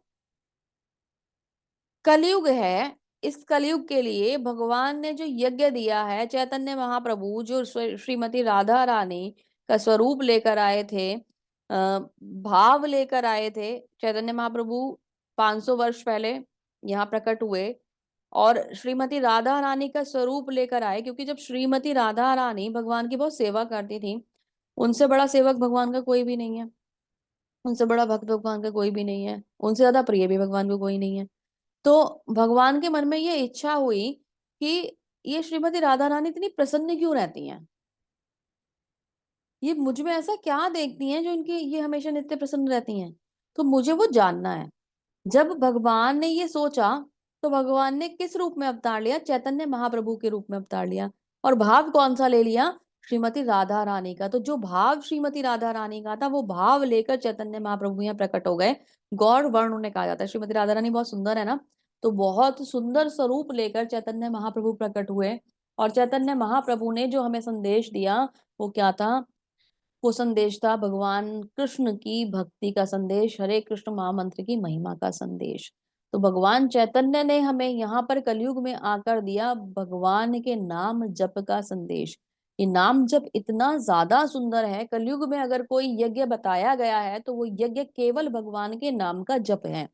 यहाँ अग्नि में ओम स्वाहा करने वाले यज्ञों की बात नहीं करी जा रही है, वो यज्ञ हमें करने ही नहीं है, क्योंकि वो अभी कलयुग में कारगर नहीं होंगे, है ना। कलयुग के लिए अगर कुछ है, एग्जिस्टेंस में अगर कुछ है तो वो है नाम जप। भगवान के नाम को जप करके आप ये समझो, पहले के समय में क्या होता था? बहुत बहुत तपस्याएं होती थी, साधनाएं होती थी, मंदिरों के निर्माण होते थे, बड़े बड़े यज्ञ हवन होते थे, दान पुण्य होते थे। अभी आप बताओ, मैं आपसे बोलूं एक मंदिर बनवा दो, बनवा सकते हो आप मुझसे बोल दो एक मंदिर बनवा दो, बनवा सकती हूँ मैं? नहीं बनवा सकते, है ना। मंदिर कितने इस्कॉन के कितने विशाल विशाल मंदिर होते हैं, मतलब मैं तो सोच भी नहीं सकती। लेकिन हाँ, भगवान की प्रसन्नता के लिए उसमें कुछ अगर मैं अपने मन से चाहूँ, कहीं कोई मंदिर निर्माण हो रहा है तो उसके लिए मैं अपनी जो भी मेरी कैपेबिलिटी है उसके अकॉर्डिंग मैं अगर कुछ दान करना चाहूँ, मंदिर को सहयोग करना चाहूँ, वो तो एक अलग बात हो गई। पर मैं अगर ये सोचूं, पहले पहले राजा क्या करते थे? पूरा पूरा मंदिर बनवा देते थे, बड़े बड़े विशाल स्ट्रक्चर्स दे देते थे। तो वो तो हमारी कैपेबिलिटी नहीं है, तो वो कार्य हम नहीं कर सकते। तो हम क्या कर सकते हैं? कलयुग में हम भगवान के नाम का जप कर सकते हैं, तो क्योंकि वो वाली पावर्स तो हमारे पास है नहीं। तो भगवान के नाम का जप जब हम करते हैं तो भगवान नाम अवतार के रूप में प्रकट हो जाते हैं, कहाँ? हमारी जीविया के ऊपर। और हम भगवान के नाम का जप करके शुद्ध हो जाते हैं और भगवान का नाम यज्ञ कर लेते हैं। तो कैसे करना है ये नाम जप? हमें एक महामंत्र, एक मंत्र बोलना होता है, जय श्री कृष्ण चैतन्य प्रभु नित्यानंदा श्री अद्वैत गदाधर श्रीवास आदि गौर भक्त वृंदा। ये क्या है? यहाँ पे हम श्री कृष्ण चैतन्य महाप्रभु को, नित्यानंद प्रभु को, और गदाधर और श्रीवास आदि जो गौर भक्त वृंद हैं उनको प्रणाम कर रहे हैं। इन्हें प्रणाम करके हम भगवान के नाम का जप शुरू करते हैं। इनको प्रणाम करने के तुरंत बाद ही में क्या बोलना था? हरे कृष्ण कृष्ण कृष्ण हरे हरे, हरे राम राम राम हरे हरे। जब हम ये महामंत्र बोलते हैं तो महामंत्र के बोलने से क्या होता है, हम उनको प्रणाम करके महामंत्र बोल रहे हैं। तो अगर हम महामंत्र के बोलने में, उच्चारण में कोई त्रुटि कर देते हैं, या कभी कभी हमारा भाव इधर उधर डिस्टर्ब हो जाता है, तो हमें उससे मिलने वाले जो दोष हैं वो नहीं लगेंगे, और महाप्रभु और उनके जो भक्त वृंद हैं, उनकी जो टोली है, वो सब हमारे दोषों को हरते हुए हमें भगवान का प्रेम प्राप्त कराएंगे। ठीक है, तो हमें भगवान के नाम का जप इस प्रकार करना है।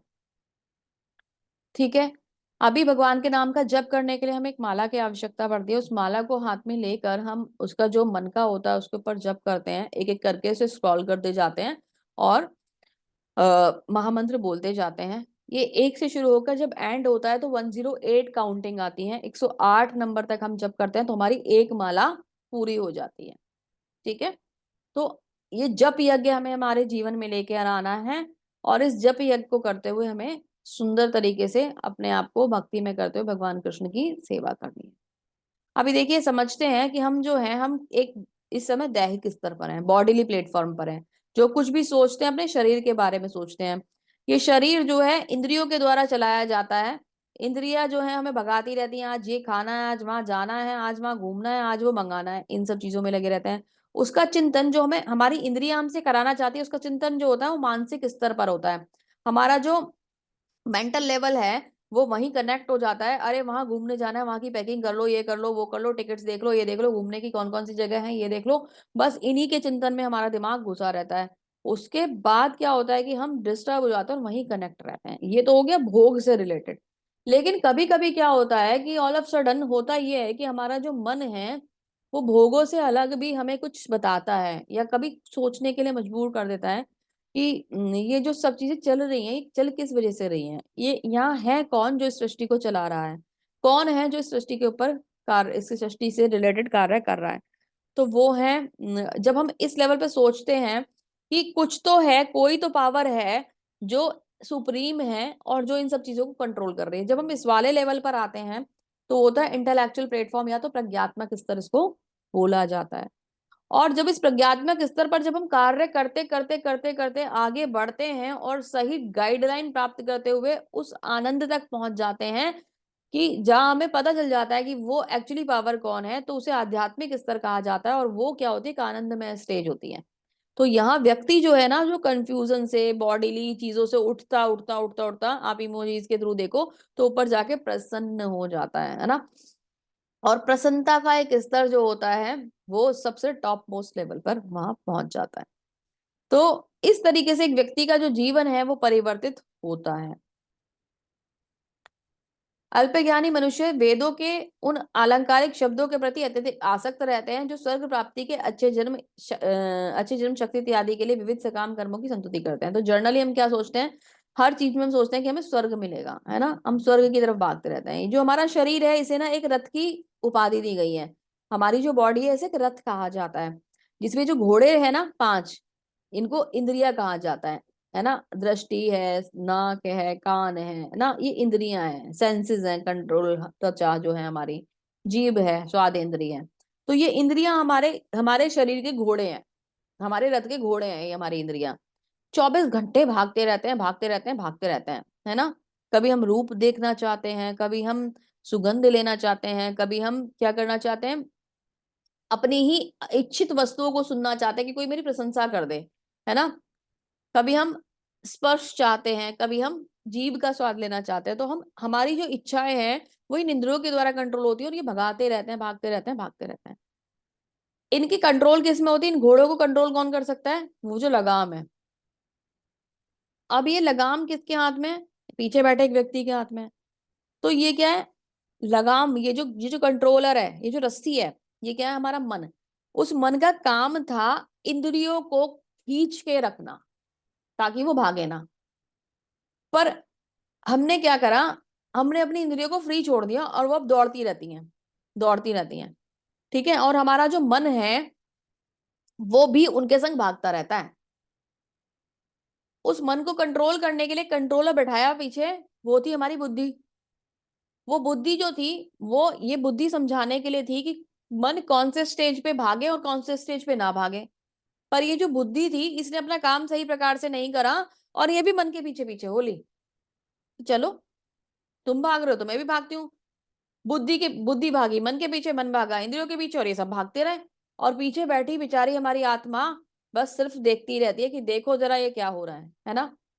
मैं तो बिल्कुल यहाँ पे एक तरीके से मृत ही हूँ। इस शरीर के पिंजरे में आ तो गई हूँ, पर मुझे यहाँ कोई सुख नहीं है। यहाँ तो केवल अपने ही भोग की इस शरीर के ऊपर ही, बॉडीली प्लेटफॉर्म तक की ही बात करी जा रही है। यहाँ जो मेरा सुख है, जो मेरा इंटेलेक्चुअल प्लेटफॉर्म से इनके मन में जिज्ञासा आती और स्पिरिचुअल कनेक्टिविटी इनकी से इनकी बनती, वो तो इन्होंने सोचा ही नहीं, शरीर ने सोचा ही नहीं। मैं कैसे पिंजरे में आ गई हूँ, मैं कैसे शर्ट के अंदर आ गई हूँ, मुझे तो इस शरीर से निकलना है ना। तो वो इस शरीर से निकलना चाहते हैं।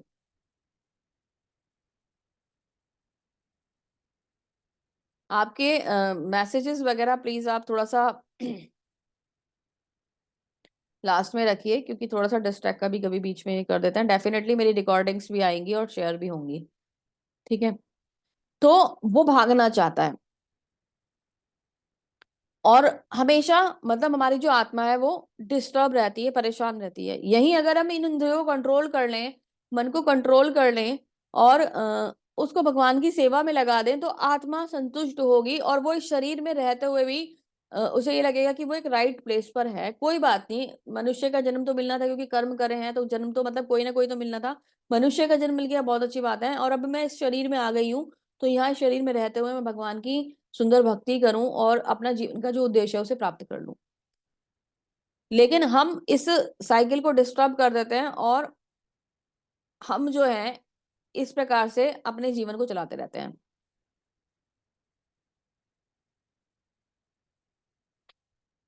अभी होता क्या है, कर्म फल से आसक्त हुए बिना अपने कर्तव्य को समझकर निरंतर कर्म करते रहना चाहिए, क्योंकि अनासक्त होकर कर्म करने से परब्रह्म की प्राप्ति होती है। तो जो मुक्त व्यक्ति होते हैं ना, जिन्हें ये बात समझ में आ चुकी होती है, वो क्या करते हैं कि वो कर्मों के बंधन में नहीं बनते, किसी भी चीज से अटैच्ड नहीं होते, वो इससे फ्री होकर भक्ति करते हैं। ठीक है। उससे क्या होता है, उनको किसी भी प्रकार का बंधन नहीं लगता, जैसे कि सारे महापुरुष आपको देखने के लिए इस पिक्चर में मिल रहे हैं। महापुरुष जो आचरण करते हैं, सामान्य व्यक्ति उसी का अनुसरण करता है। वह अपने अनुसरणीय कार्यों से आदर्श प्रस्तुत करता है और संपूर्ण विश्व उसका अनुसरण करता है। जो लीडर होता है ना, लीडर लीडर को देखकर उसके फॉलोअर्स उसके पीछे पीछे चलते हैं। अगर लीडर ही मिसगाइड कर रहा होगा, अगर लीडर ही सही ट्रैक पर नहीं होगा, तो जो फॉलोअर्स हैं वो तो डिस्टर्ब हो ही जाएंगे डेफिनेटली। जैसे कि एक व्यक्ति कह रहा है smoking is injurious to health, है ना, आपका लीडर है, और पीछे जाकर वो स्मोकिंग करता है, तो आप क्या कहोगे, देखो ये कितना गलत भाषण कर रहा था, हमें बता रहा है ये smoking is injurious to health, खुद स्मोकिंग करता है। क्यों ना सुने हम, क्यों करें हम, भाई हम तो करेंगे, तुम तो मजे करो और हम स्मोकिंग ना करें, ये स्मोकिंग जोन नहीं है, यहाँ नहीं करना, वहां नहीं करना, अच्छा नहीं है तुम्हारी हेल्थ के लिए, क्यों नहीं करना, हम तो करेंगे। तो आप क्या करोगे, आप उसको फॉलो नहीं करोगे। तो आचार्य कौन होता है, जो अपने आचरण से सिखाता है ना, उसको आचार्य कहा जाता है। तो यहाँ क्या कहा जा रहा है कि आप जो सिखाना चाहते हो उसको सबसे पहले फॉलो करना शुरू करो। तो हमारी रिस्पॉन्सिबिलिटी क्या बनती है कि अगर मैं चाहता हूँ कि मेरे जीवन में सारी चीजें अच्छी हों और मेरे से रिलेटेड जो लोग हैं उनके जीवन में भी सारी चीजें अच्छी हों, तो पहले उसे हमें अपने जीवन में उतार लेना चाहिए, फिर दूसरों को सिखाना चाहिए, अन्यथा में मिथ्या भाषण नहीं करना चाहिए। जीवात्मा अहंकार के प्रभाव से मोहग्रस्त होकर अपने आप को समस्त कार्यों का कर्ता मान बैठता है, जबकि वास्तव में वो प्रकृति के तीनों गुणों से संपन्न किए जाते हैं। तो होता क्या है कि हम ये सोचते हैं कि हम करता है, हम करने वाले हैं और सब कुछ हम कर रहे हैं, लेकिन हम नहीं कर रहे होते, ये प्रकृति के तीन गुण कर रहे होते। कल भी मैंने बताया था, आगे आगे चैप्टर्स में बहुत सुंदर तरीके से डिफाइन होंगे प्रकृति के तीन गुण, सतोगुण, रजोगुण और तमोगुण। ये हमें बांध के रखते हैं, इनके पास किसी ना किसी प्रकार का बंधन होता है। कोई हमें किसी चीज से बांधता है, कोई हमें किसी चीज से बांधता है, और हमारे पतन का कारण होता है। जिसने प्रकृति में जन्म ले लिया वो कहीं ना कहीं बंधन से बंध के ही रहता है, गुणों के बंधन में बंध ही जाता है। ठीक है। तो हमें इन गुणों के बंधन से मुक्त होकर आगे कार्य करना है। हम ये सोचते हैं कि हम करता है, जबकि हम करता होते नहीं है, हम सिर्फ निमित्त होते हैं और हम नाच रहे होते हैं इनके गुणों के अकॉर्डिंग। अर्जुन ने कहा, हे विष्णुवंशी, मनुष्य न चाहते हुए भी पाप कर्मों के लिए प्रेरित होते हैं, ऐसा लगता है कि उसे बलपूर्वक लगाया जा रहा है।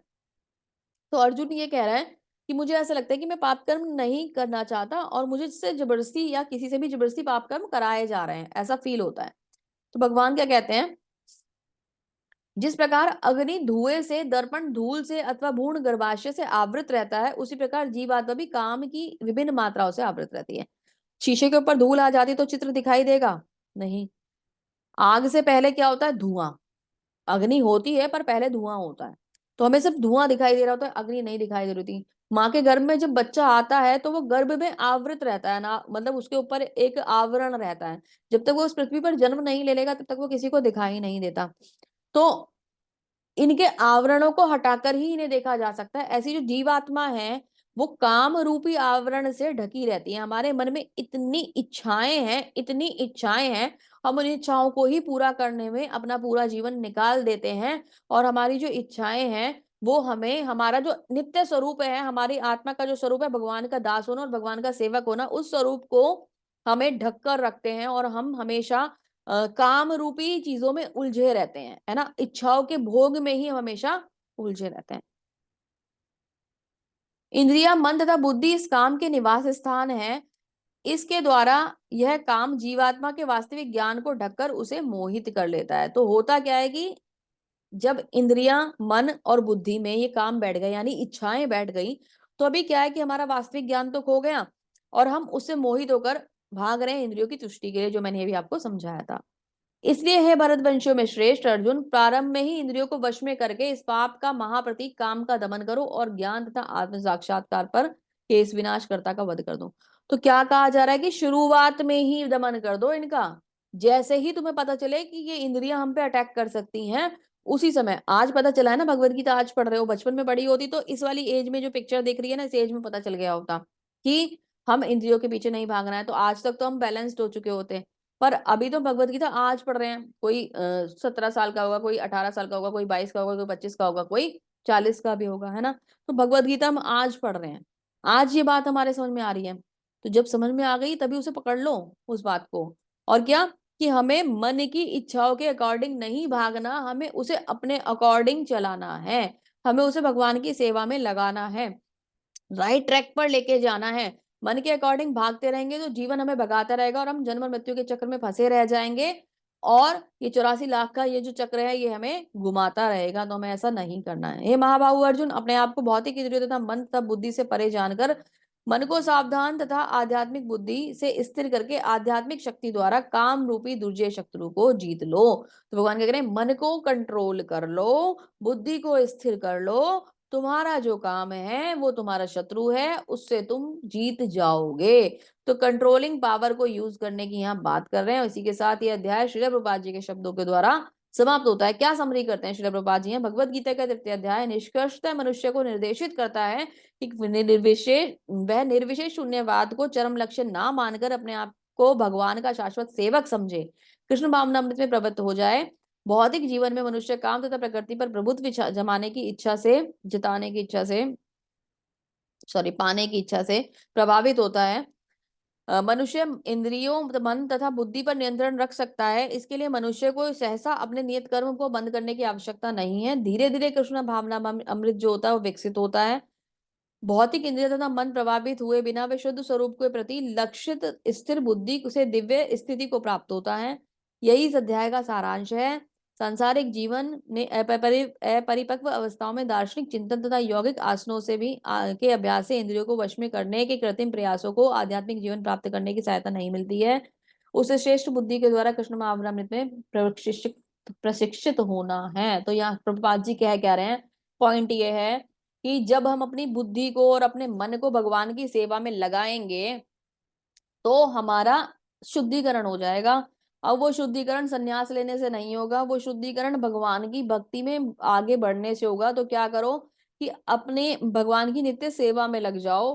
धीरे धीरे धीरे धीरे धीरे कृष्ण भावनामृत में आ जाओ। धीरे धीरे धीरे जब तुम कृष्ण के दास के स्वरूप में अपने आप को स्वीकार करना शुरू कर दोगे तो भगवान की भक्ति हो जाएगी और आपका शुद्धिकरण हो जाएगा और सारी चीजों के जो बंधन है उनसे हम निकल जाएंगे और ये काम तो खत्म ही हो जाएगा, है ना।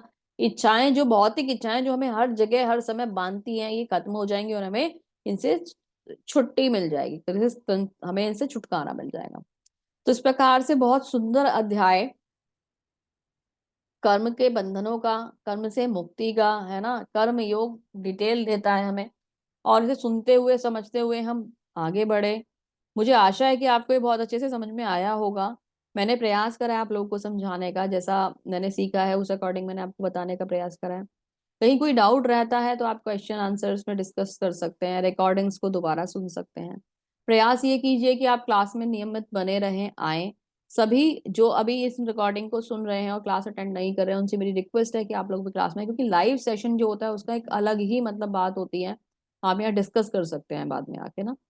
तो आप लोग कनेक्ट रहिए, क्लास में जुड़िए, और ये जो लाभ है भगवान के भगवत प्रेम का जो लाभ हमें मिल रहा है, इसका आनंद लीजिए और इसको एक्चुअली फील करने का प्रयास कीजिए। आपका जीवन बहुत सुंदर हो जाएगा। आप किसी भी एज में हो, भगवत गीता एक ऐसा मतलब ये कह लीजिए कि हमारे लिए एक उपहार है भगवान के द्वारा दिया हुआ, कि हमें जीवन की चीजों से कैसे निकलना है, उसे कैसे बैलेंस करना है, सिखाते सिखाते हमारे जीवन को इतना सुंदर बना देती है, बहुत ही ज्यादा, कि हम मतलब वाकई में एक प्रसन्नता प्राप्त होती है कि हमने जीवन को बहुत सुंदर तरीके से जिया। तो वो अपॉर्चुनिटी मिस मत कीजिए, कनेक्टिविटी बनाए रखिए, क्लास में आइए। और अभी ये चैप्टर क्लोज हुआ है, भगवत गीता चल रही है, तो कल भगवान और क्या सुंदर संदेश हमें देने वाले हैं। अभी कर्म योग तो बता दिया है ना, तो अभी क्या बताने वाले हैं ये जानने के लिए बने रहिए। मिलते हैं कल आपके साथ फिर से एक नए अध्याय में। तब तक के लिए आप सभी का बहुत बहुत धन्यवाद। श्रील प्रभुपाद की जय। हरे कृष्णा।